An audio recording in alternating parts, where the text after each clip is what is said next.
या सृष्टिः स्रष्टुराद्या वहति विधियुतं जाह विरजा च होत्री ये द्वे कालं विधत्तः श्रुतिविषयगुणा या स्थिता व्याप्य विश्वम् या माहुः सर्वबीजप्रकृतिर्तिजया प्राणिनः प्राणवन्तः प्रत्यक्षाभिः प्रपन्नस्तनुभिर्वतु वस्ताभिरष्टाभिरीशः।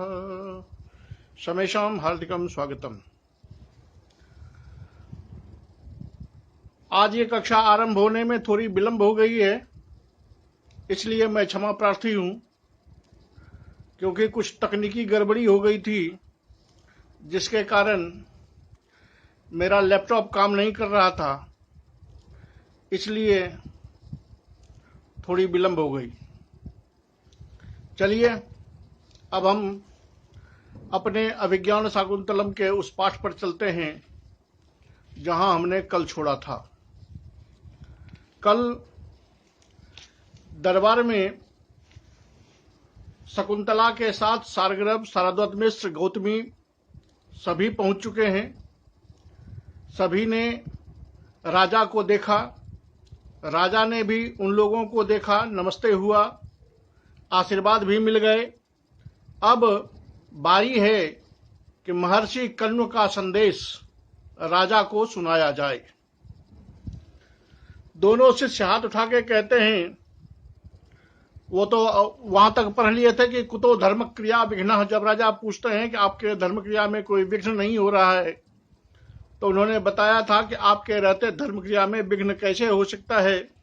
जब पूछा कि आपके ऋषिवर जो हैं वो सकुशल तो हैं, तो ऋषियों ने जवाब दिया था कि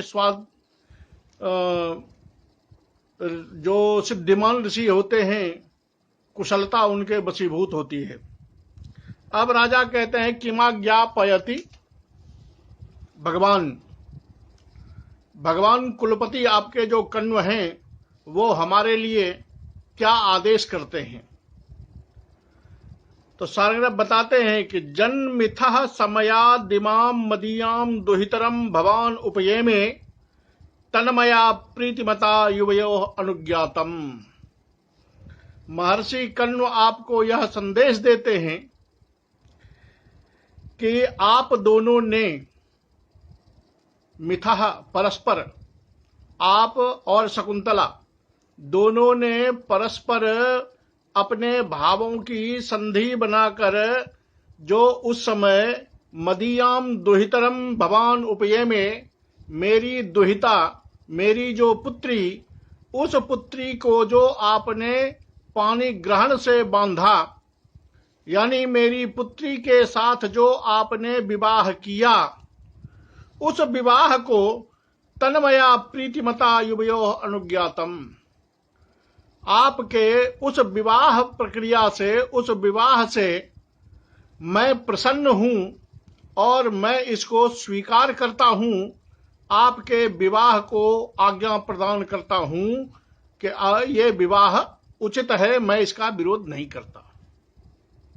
क्योंकि क्यों कर रहे हैं तो उसका कारण भी बताते हैं कि त्वमर्हताम मग्रसरः स्मृतोषिनः शकुंतला मूर्तिमतीव सत्क्रिया समानयं तुल्य गुणम वधूवरम चिरस्य वाच्यम न गतो प्रजापतिः।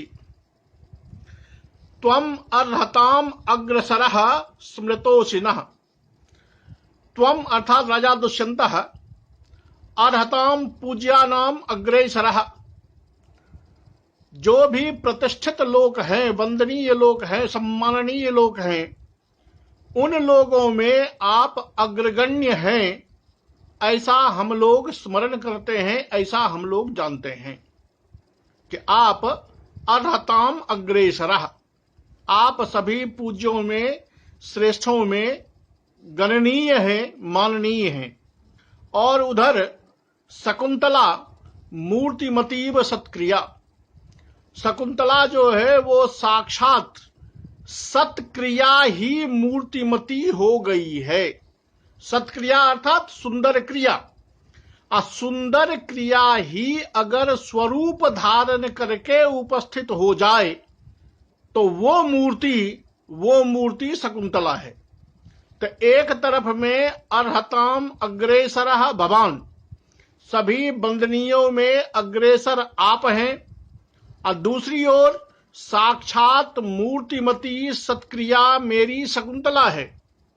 समानयं तुल्य गुणम वधूवरम, ऐसी शकुंतला जैसी वधू और आप जैसे वर, इन दोनों को समानयन अर्थात इन दोनों को आपस में वधू वर के रूप में जोड़ते हुए चिरस्य वाच्यम न गतः प्रजापति, चिरकाल से लोकापवाद को विधाता प्राप्त नहीं हुए। अब ये बातें थोड़ी अटपटी लगती है कि विधाता लोकापवाद को प्राप्त नहीं हुए से क्या मतलब।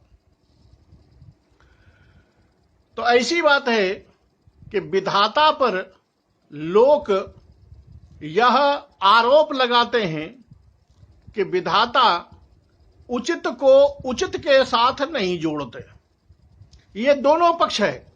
एक पक्ष है कि विधाता सर्वदा उचित को उचित के साथ ही जोड़ते हैं, लेकिन लोकापवाद पक्ष ये भी है कि विधाता उचित को उचित के साथ नहीं जोड़ते हैं। जैसे चंद्रमा की पत्नी रजनी, चंद्रमा बेचारा इतना सुंदर, रजनी काली। हिरनी जानवर छोटी, आंखें बड़ी बड़ी। हाथी जानवर बड़ा, आंखें छोटा। लौकी की लत्ती देखिए कितनी पतली और फल देखिए कितना बड़ा। तार का पेड़ इतना बड़ा और खजूर का फल इतना छोटा। इत्यादि इत्यादि वस्तुओं को दिखा करके ये भी कहा जाता है कि विधाता जो है वो उचित को उचित के साथ नहीं जोड़ते हैं।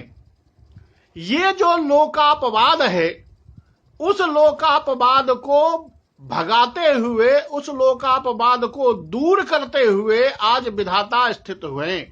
विधाता उस लोकापवाद में नहीं जा रहे हैं, क्योंकि विधाता ने आज आप जैसे गुणवान को वर के रूप में और शकुंतला जैसी सत्क्रिया को वधू के रूप में समान तुलना देकर वर वधू के रूप में जोड़कर अपने पर जो यह कलंक लगा हुआ था, या लोग जो यह कहते थे कि विधाता उचित को उचित के साथ नहीं जोड़ता है, इस कलंक को वह प्राप्त नहीं हुए। अर्थात लोग जो ये कहते हैं वह उचित नहीं है। आज पुनः विधाता ने दिखा दिया कि वह उचित को उचित के साथ ही जोड़ते हैं।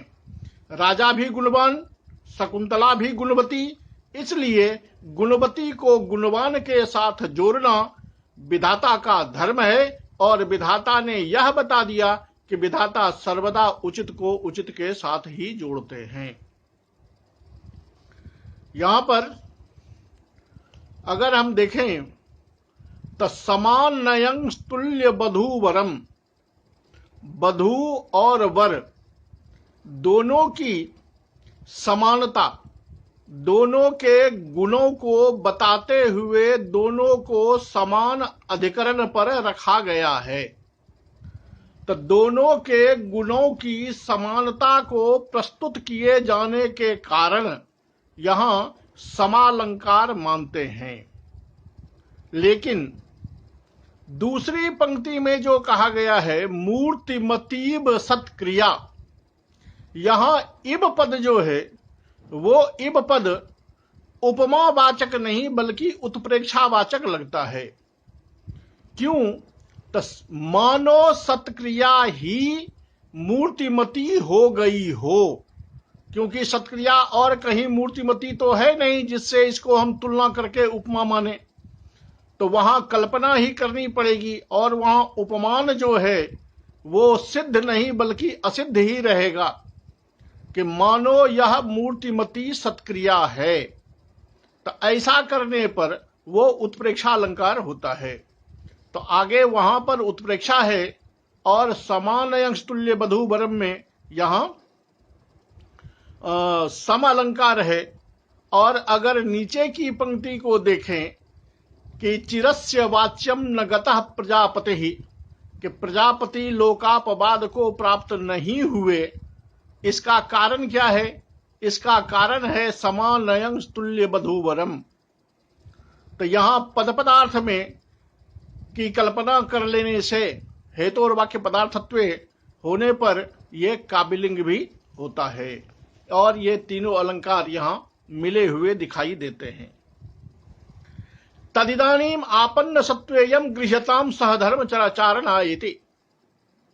कहते हैं लीजिए, आपके गुणों को उन्होंने स्वीकार कर लिया है। यह आपकी पत्नी आपन्न सत्वा, जो गर्भ धारण कर चुकी है, इसको आप स्वीकार करें। क्यों? तो सह धर्मचारणाय, धर्म करने के लिए, यज्ञादि कर्म करने के लिए अपनी पत्नी की अपेक्षा होती ही है। सह धर्मचारिणी कहलाती है वो, इसलिए आप इसे ग्रहण करें अपने धर्म के आचरण में सहभागिनी बनाने के लिए। गौतमी कहती है, भद्रमुख किमपि वक्तु कामास्मि, अयि कल्याणकारिण सुजन श्रेष्ठ, मैं भी कुछ कहना चाहती हूं, न में वचनावसरोस्ति, लेकिन लगता है कि यहां मुझे कुछ भी कहने का कोई अवसर नहीं है। लेकिन राजा इस बात को नहीं मानते। राजा कहते हैं, आर्य कथ्यतम, क्यों नहीं, आपको भी अवसर है, आप महिला हैं, इसलिए आपको नहीं बोलने दिया जाएगा, ऐसी बात नहीं है। आप बोलिए, आप भी अपना पक्ष रखिए, आप जो कहना है वो कहिए। तो गौतमी कहती है, नापेक्षितो गुरुजनः अनया न त्वयापि पृष्ठो बंधो, एक एकस्य च चरिते भनतु किमेक एकस्मिन्। कहता है कि इसने से यहां शकुंतला का बोध हो रहा है। इस शकुंतला ने भी अनया शकुंतलया नो अपेक्षितो गुरुजनः, इस शकुंतला ने जो अपनी शादी करने का निर्णय लिया, विवाह करने का निर्णय लिया, उसमें अपने गुरुजनों की अपेक्षा नहीं समझी, अर्थात अपने गुरुजनों की कोई राय नहीं ली, गुरुजनों से नहीं पूछा कि यह हमें करना चाहिए या नहीं करना चाहिए। अन्नो त्वयापि पृष्ठो बंधु, दूसरी ओर आपने भी अपने बंधु बांधवों से कभी नहीं पूछा कि आप यह शादी करना चाहते हैं, कर सकते हैं या नहीं कर सकते हैं। तो न इसने पूछा और न आपने पूछा, इसलिए एक ही कस्य चरित्र, इसलिए किसका चरित्र बेहतरीन या किसका चरित्र खराब ये नहीं कहा जा सकता। दोनों का चरित्र एक जैसा ही है। एक ही कस्य चरित्र, एक एक के चरित्र पर भला एक एक व्यक्ति क्या कहे, अर्थात आपके चरित्र को शकुंतला की ओर से क्या कहा जाए और शकुंतला के चरित्र को आपकी ओर से क्या कहा जाए, क्योंकि दोनों का दोष एक जैसा ही है। न आपने अपने बंधुजनों को पूछा, न शकुंतला ने पूछा, इसलिए दोनों एक जैसे ही हैं। अब देखिए कि किंग भनतु, लोग आपको क्या कहें, इससे अर्थ लग जाता है कि हम आपको क्या समझाएं, आप खुद समझ लीजिए। दोनों ने जब एक जैसा अपराध किया है तो फिर किसी को समझाना यह उचित बात नहीं है। ये अर्थापत्ति जो है वो अपने आप उपस्थित हो जाता है, इसलिए वो अर्थापत्ति ही अलंकार यहां मानना चाहिए। अब राजा को आप जानते हैं कि साप के कारण उसको अपनी शादी तो याद है नहीं। अब यहां सुन रहे हैं कि आपने इससे शादी की है, ये गर्भवती है और इसको आप स्वीकार कर लीजिए, गुरुजी ने कृपा करके भेजा है। तो वो बेचारे आशंकित हैं, क्योंकि उनको पता तो है नहीं कि हमने शादी की है। एकाएक अगर कोई घर पर लड़की लेके आ जाए और हमको बोले कि ये लड़की आप स्वीकार कर लीजिए क्योंकि आपने इससे शादी की है, तो स्वभावतः है किसी का भी दिमाग खराब होना लाजमी है। राजा की भी वही गति हुई। वो कहता है किमिदम उपन्यस्तम, कहता कह रहे भाई आप लोगों ने ये कौन सा प्रसंग उठा दिया, आप लोग मेरे सामने ये क्या बात कर रहे हैं, कौन सा प्रसंग उठा रहे हैं। तात्पर्य ऐसी कोई बात मैं नहीं जानता, आप ये कौन सा नया प्रसंग लेके आ गए। ये सुनते ही शकुंतला को तो उम्मीद ये थी कि जो ही सुनेंगे कि सारे वृत्तांत, तो राजा खुशी से सबका स्वागत करेंगे, हमको बुलाएंगे। लेकिन वो कहते हैं कि आप लोग ये क्या कह रहे हैं। शकुंतला का हृदय धक से तभी रह गया। वो मन ही कहता है, हा अधिक साबलेपोश्च वचना वक्षेपः। कहता रे अब तो इसका लैंग्वेज जो है, इसकी भाषा जो है वो साबलेपः। अब तो इस राजा की भाषा अभिमान से भरी हुई दिखाई देती है। अब दिखाई दे रही है। तात्पर्य कि जब ये जंगल में था, जब ये हमारे सामने था, तब तो इसकी आवाज बड़ी नॉर्मल थी, बड़ा प्रीतिपूर्वक बात कर रहा था। अब तो इसकी आवाज में अबमर्श, आपके इसकी आवाज में अब अबलेप यानी गुमान, गर्व दिखाई दे रहा है। उधर जो ही राजा ने कहा किन्नाम उपन्यस्तम, आपने ये कौन सा विषय उठा दिया, तो स्वभावता है कि इधर सारगर्भ और सारद्वत दोनों आश्चर्य में पड़ गए। तो सारगर्भ रुकने वाला नहीं था, वो पट से कहता है किन्नाम किमिदम उपन्यस्तमिति। कहता है राजन क्या कह रहे हो कि मैंने ये क्या विषय उठा दी, यानी आपको पता नहीं है कि मैंने ये क्या विषय उठा दी। आपके लिए यह क्या जैसा विषय है, यानी अनसुना विषय है। ननु भवंत एव सुतराम लोक वृत्तांत निष्णाताः। कहता है एक बात सुनिए कि आप ही लोक वृत्तांत के पूर्ण रूप से परिज्ञाता हैं, यह बात नहीं है। यहां प्रश्नवाचक है कि आप ही लोक वृत्तांत निष्णाताः।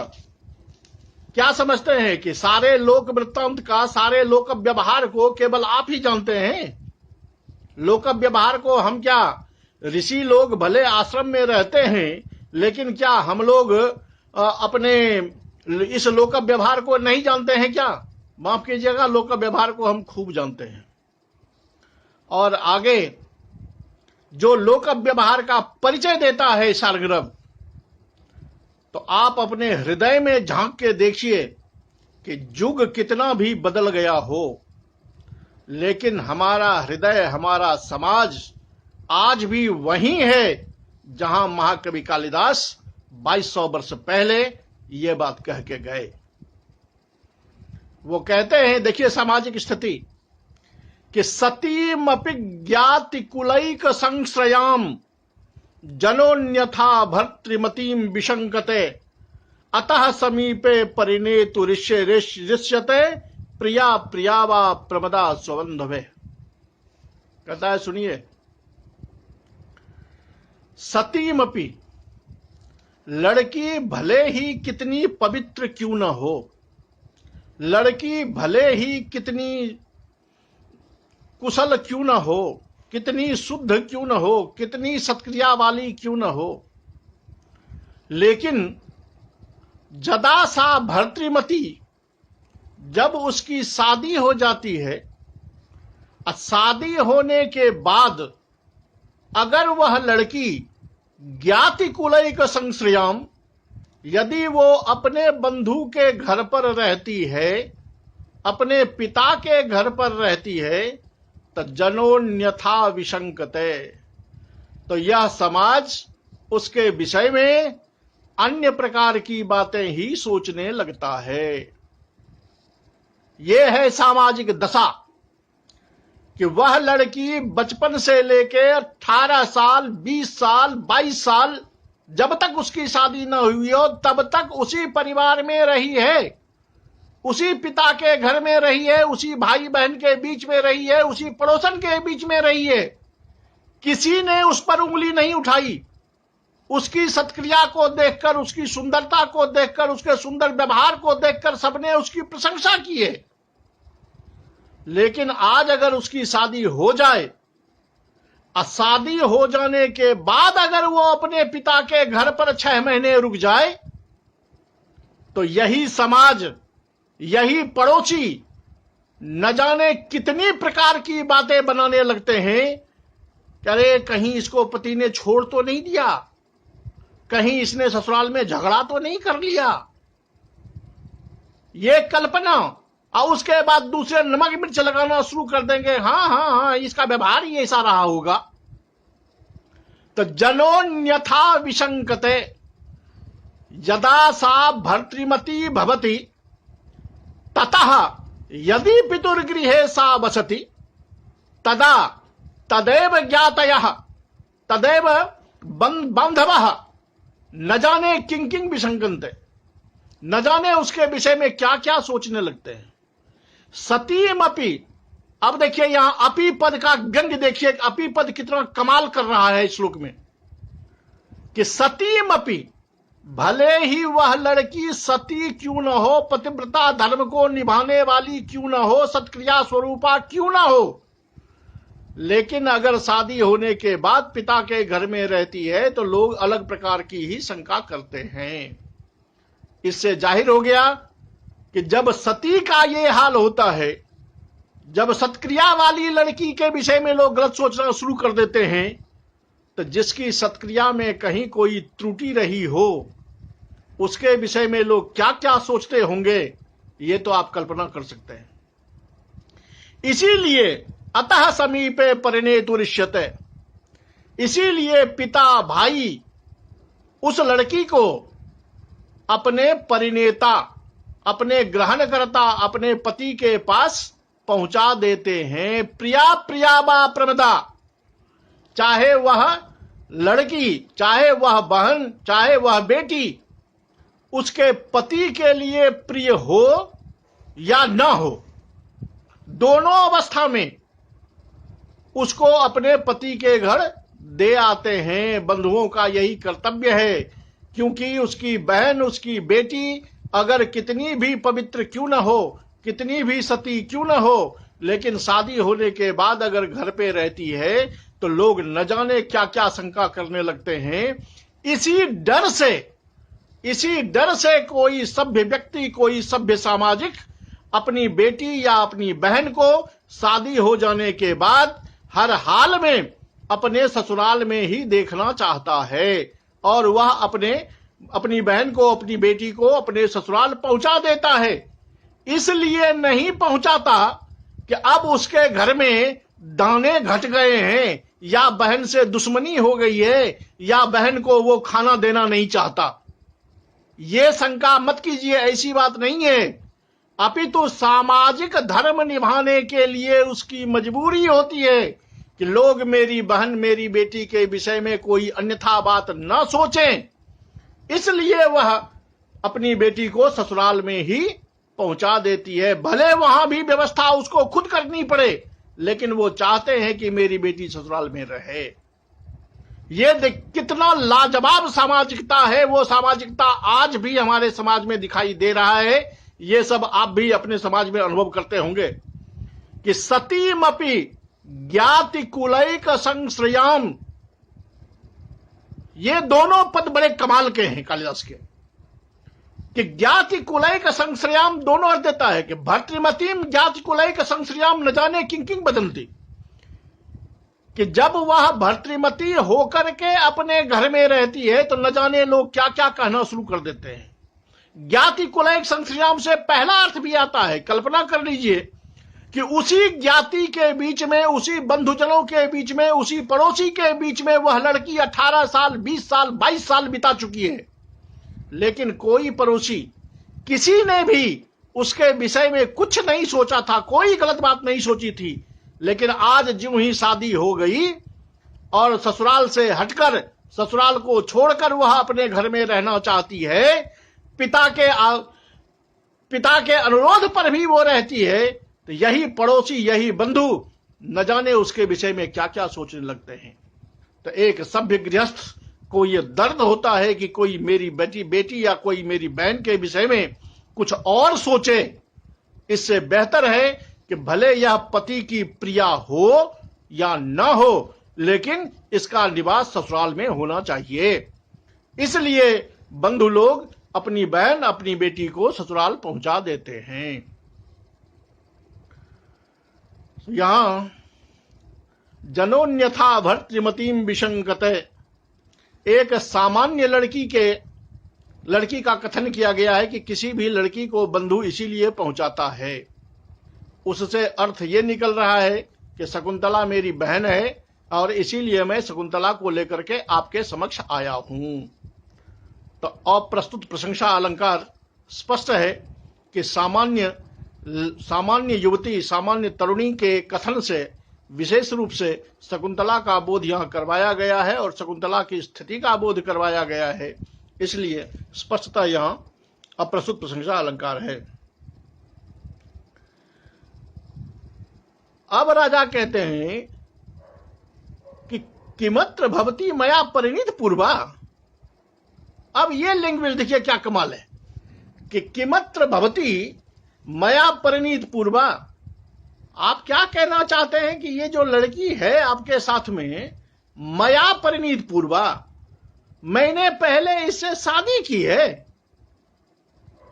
अब देखिए कितना शंकास्पद है। राजा के लिए तो ठीक है क्योंकि राजा को तो पता ही नहीं है, सबका प्रभाव है।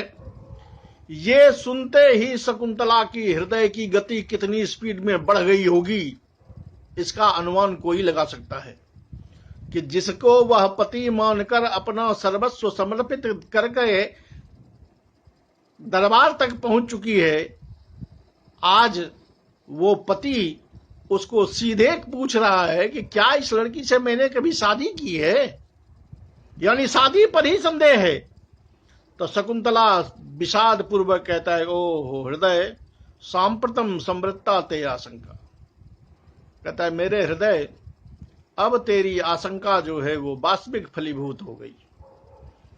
यानी तुम्हारे मन में जो ये शंका हो रही थी कि न जाने आगे क्या होगा, उसका परिणाम अब दिखाई देने लगा है। जो शंका कर रहे थे कि ये राजा है, क्या बोलेगा पता नहीं, वो अब दिखाई दे गया कि ये क्या बोल रहा है। सारंगरव कहते हैं कि किम कृत कार्य द्वेषात धर्मम प्रति विमुखता उचिता राज्ञ।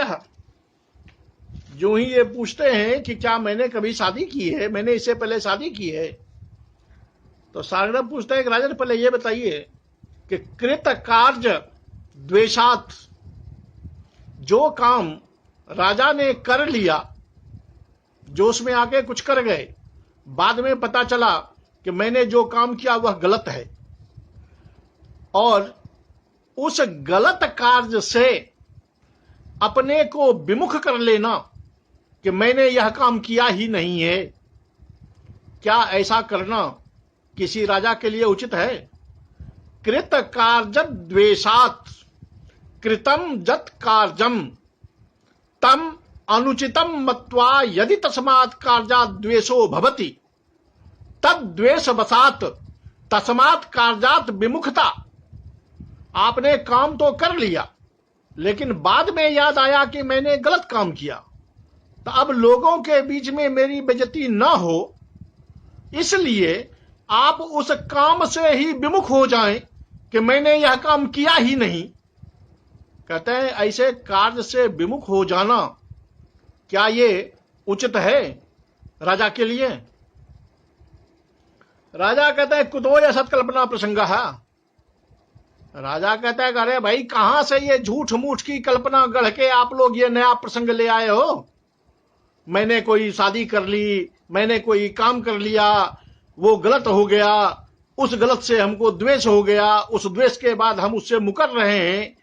ये आप लोग क्या क्या बात कर रहे हो? कुतोयम असत कल्पना प्रसंग।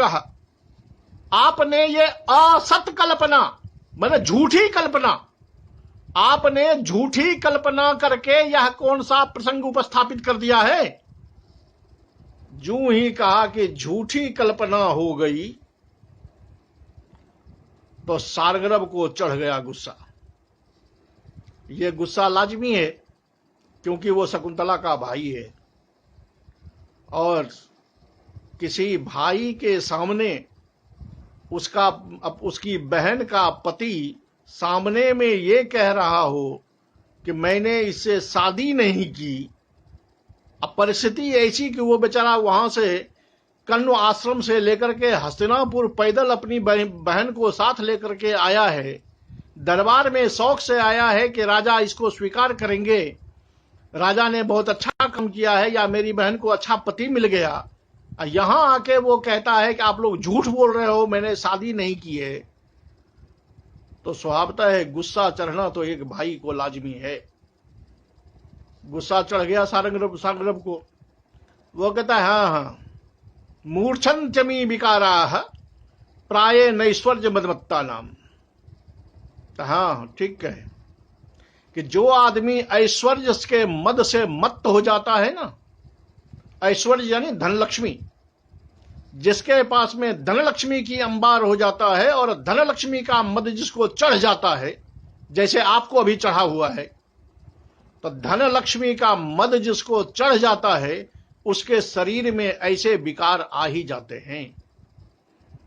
यानी आप जो यह झूठ बोल रहे हो और हमको डांट रहे हो, ये आप नहीं बोल रहे, बल्कि आप पर जो अपने राजा होने का, धनवान होने का जो गौरव है, वो गौरव आपके सिर चढ़ के बोल रहा है कि मेरा कथन गलत है।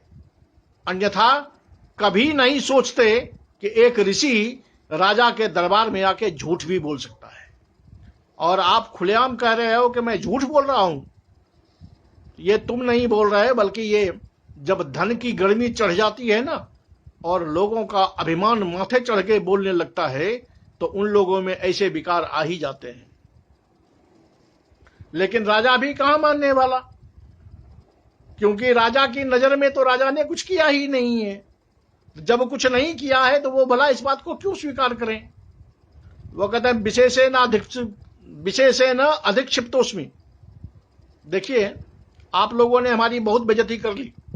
विशेषेण अधिक्षिप्तः अस्मि, आप लोगों ने हमारी बहुत बेइज्जती, जितनी बेइज्जती आप लोगों को करनी थी उतनी बेइज्जती आप लोगों ने हमारी कर ली। अब तो किसी को नहीं समझ में आ रहा है क्या किया जाए। तो गौतमी कहती है अभी तक जो शकुंतला घूंघट में खड़ी थी,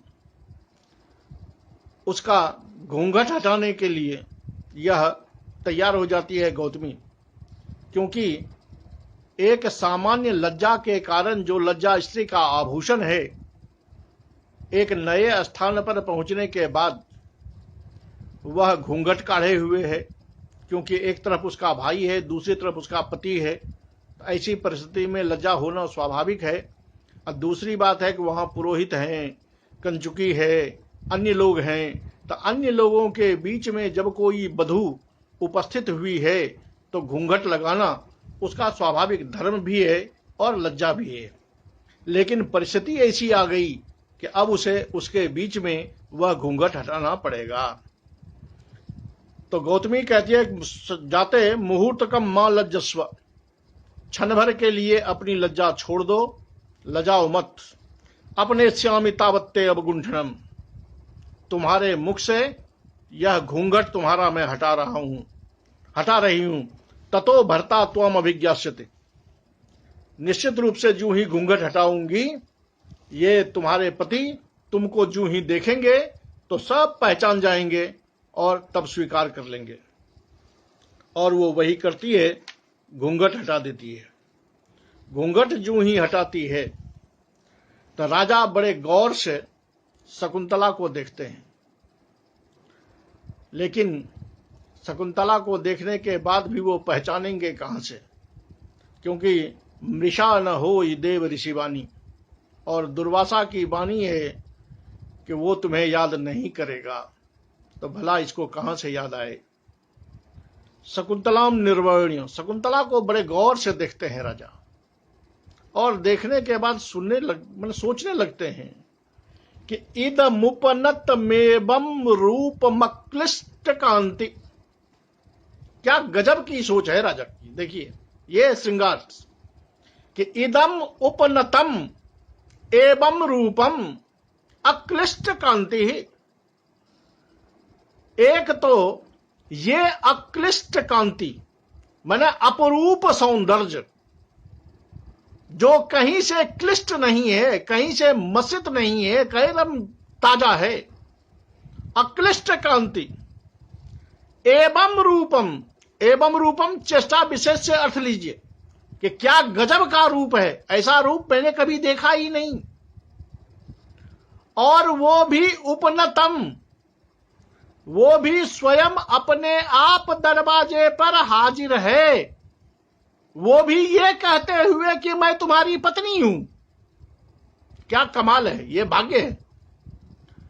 लेकिन प्रथम परिगृहीतम श्यान्यवेत्यध्यवस्यन, लेकिन इस लड़की के साथ मैंने पहले कभी शादी की है या नहीं की है, इति अध्यवस्यन, इस पर विश्वास नहीं करता हुआ या मुझे याद नहीं आ रहा है, कैसे स्वीकार कर लिया जाए कि इससे मैंने शादी की है।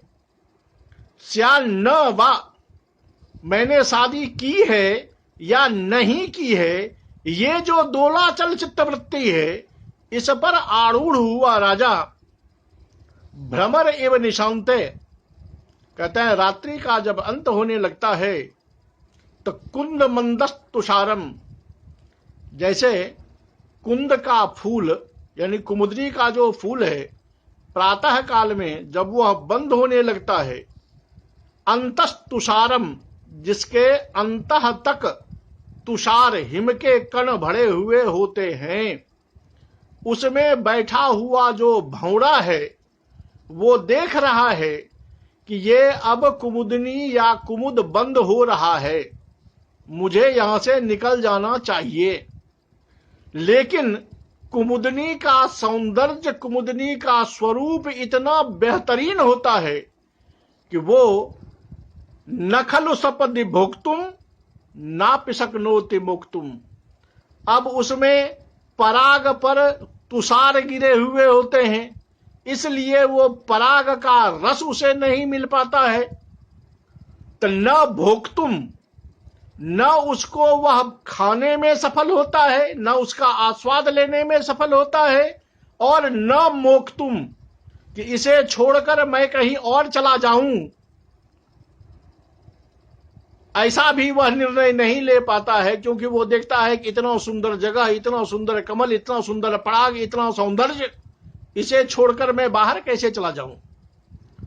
तो जैसे प्रातः कालिक तुषार से क्लिष्ट या तुषार से भरा हुआ जो कुंद का फूल, उस फूल के बीच में पड़ा हुआ जो भ्रमर, वो भ्रमर उस कुमुद का न तो आस्वाद लेने को आगे बढ़ सकता है और न उसको छोड़ सकता है, उसी तरह इस अपरूप सौंदर्य को देखने के बाद मैंने इससे शादी कभी की है या नहीं की है, इस दोलाचल चित्तवृत्ति पर आरूढ़ हुआ मेरा मन न तो इसे छोड़ सकता है और न इसे स्वीकार कर सकता है।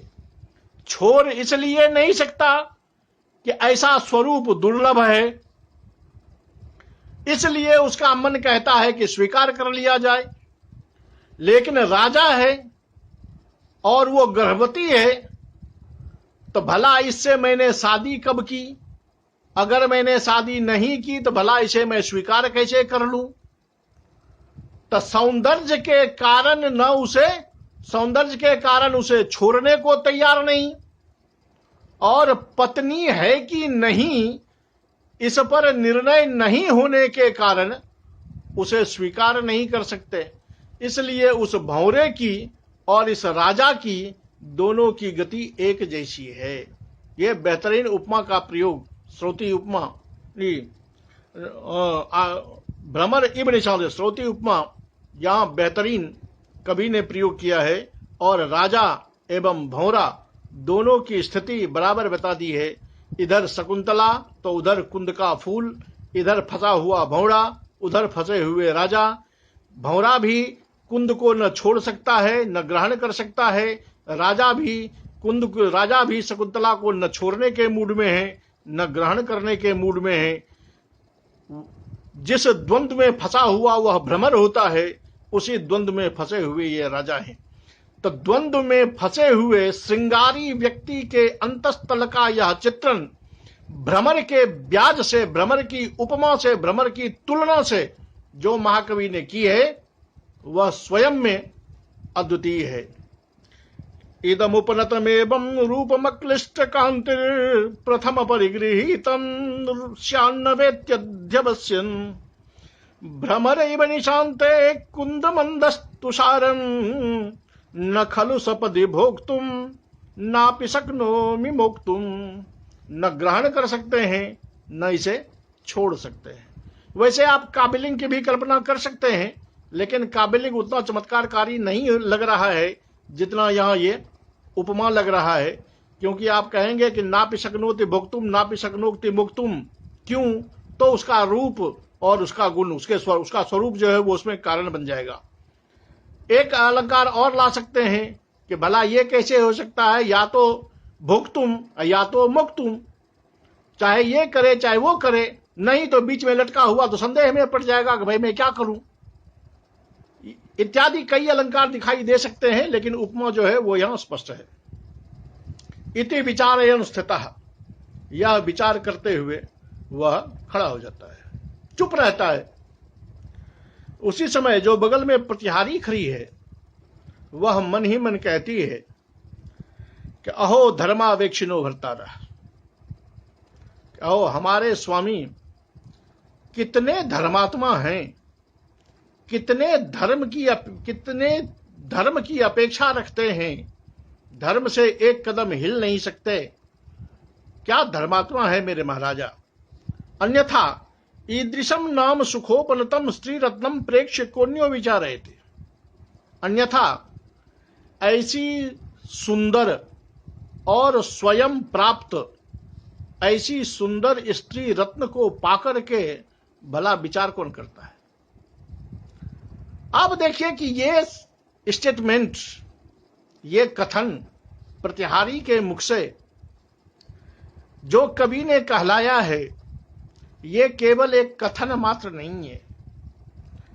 इसका मतलब है कि इसे ये ध्वनि बताती है कि महाकवि कालिदास कहना कुछ और चाहते थे, लेकिन जो कहना चाहते थे उनके लिए उनको यहां अवसर नहीं था।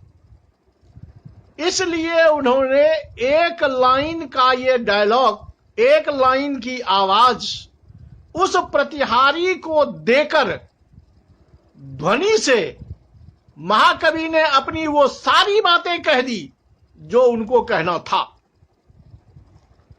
प्रतिहारी क्या कहती है, गौर कीजिए कि मेरे राजा महान धर्मात्मा हैं, इसीलिए विचार कर रहे हैं कि इस लड़की को स्वीकार किया जाए या न किया जाए, अन्यथा इतनी सुंदर और सुकोमल लड़की को स्वयं प्राप्त देखकर भला कौन विचार करता है, भला कौन विचार करता है, यह पद ध्वनि कर रहा है।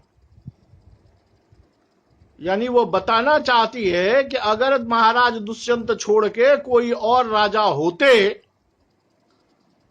तो सोचते भी नहीं और सीधे कहते कि हाँ ये लड़की है, बहुत सुंदर है, लाओ लाओ लाओ मेरी पत्नी है, इसको स्वीकार कर लेते। क्यों? तो उसका रूप बढ़िया है।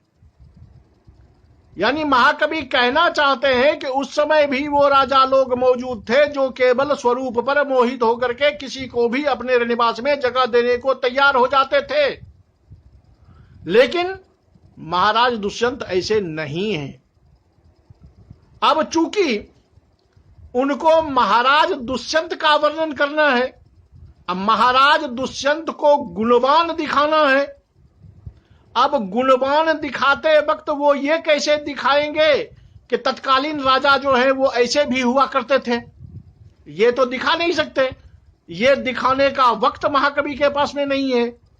इसलिए महाकवि ने चाटुकारी से प्रतिहारी के मुख से अपनी राजा की प्रशंसा करते हुए अभिव्यंजना द्वारा वो बातें कह दी जो महाकवि को कहना था कि ऐसे लोग भी हैं जो अक्लिष्ट कांति को देखकर बिना सोचे विचारे उसको स्वीकार कर लेते हैं।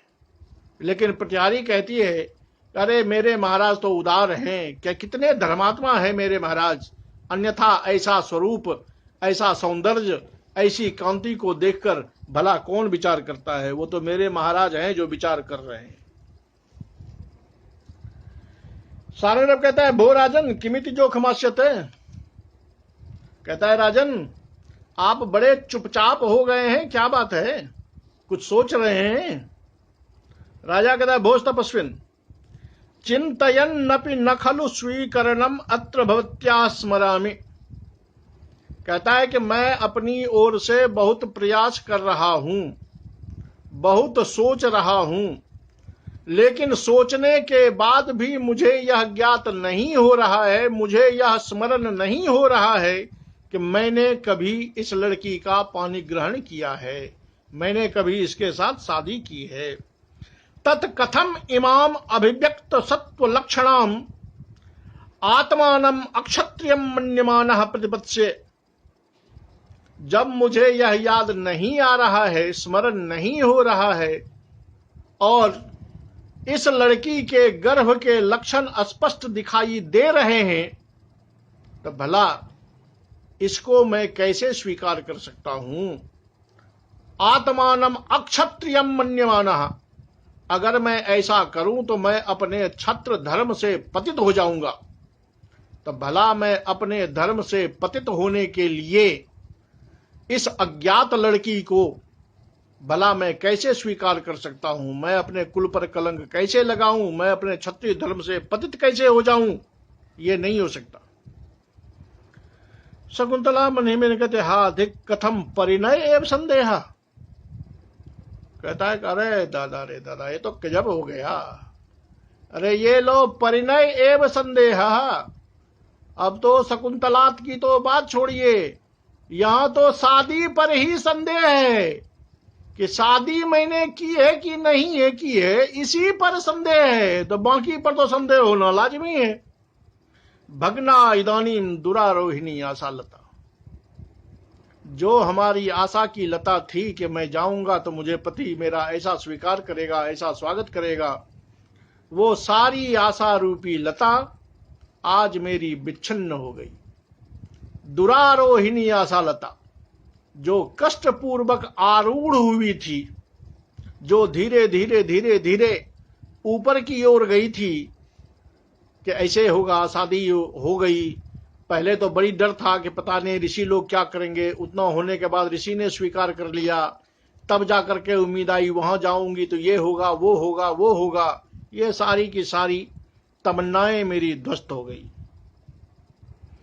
ज्यों ही कहा कि मैं इसको याद नहीं कर पा रहा हूं, तो फिर इसके गर्भ लक्षण को देखते हुए भी मैं भला इसे कैसे स्वीकार कर लूं और अपने को क्षत्रिय धर्म से कैसे पतित कर लूं। तो सारंगर्भ कहता है, मातावत, कहता है, राजन बहुत हो गया, ज्यादा मत बोलो। कृताब मरसाम अनुमन्यमानः सुताम त्वया नाम मुनिर्विमान्यः मुष्टम प्रतिग्राहयता समर्थम पात्रीकृतो दस्युरिवा सिजेन। कहता है, राजन, कृताब मरसाम, एक तो आपने बिना किसी से परमिशन लिए, बिना किसी से आज्ञा लिए महर्षि के तपोवन में जाकर के एक तपस्विनी लड़की का अपमर्श किया। अपमर्श किया अर्थात बलात् उसका स्पर्श किया। अब देखिए जोश कैसे चढ़ता है। पहले ऋषि के लिए कहे थे कि ऋषि ने आपको भेज दिया है, ऋषि ने लड़की को भेजा हुआ है, आप स्वीकार कर लीजिए, निवेदन करता हूं। लेकिन अब जब इसने कह दिया कि परिणय पर ही संदेह है, तो कहते हैं कि एक तो जंगल में जाकर के आपने ये अन्याय किया कि एक तपस्विनी लड़की को जबरन स्पर्श किया।